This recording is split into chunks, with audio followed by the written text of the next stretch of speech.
சங்கீதம் 62. தேவனையே நோக்கி என் ஆத்துமா அமர்ந்திருக்கிறது. அவரால் என் இரட்சிப்பு வரும். அவரே என் கன்மலையும் என் இரட்சிப்பும் என் உயர்ந்த அடைக்கலமுமானவர். நான் அதிகமாய் அசைக்கப்படுவதில்லை. நீங்கள் எதுவரைக்கும் ஒரு மனுஷனுக்கு தீங்கு செய்ய நினைப்பீர்கள்? நீங்கள் அனைவரும் சங்கரிக்கப்படுவீர்கள். சாய்ந்த மதிலுக்கும் இடிந்த சுவருக்கும் ஒப்பாவீர்கள். அவனுடைய மேன்மையிலிருந்து அவனை தள்ளும்படிக்கே அவர்கள் ஆலோசனை பண்ணி அபத்தம் பேச விரும்புகிறார்கள். தங்கள் வாயினால் ஆசீர்வதித்து தங்கள் உள்ளத்தில் சபிக்கிறார்கள். என் ஆத்துமாவே, தேவனையே நோக்கி அமர்ந்திரு. நான் நம்புகிறது அவராலே வரும்.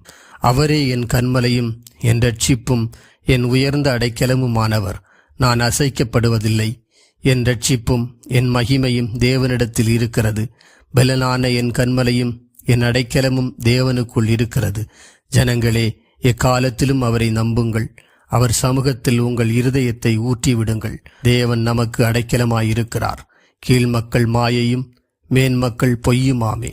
தராசிலே வைக்கப்பட்டால் அவர்கள் எல்லாரும் மாயையிலும் லேசானவர். கொடுமையை நம்பாதிருங்கள்.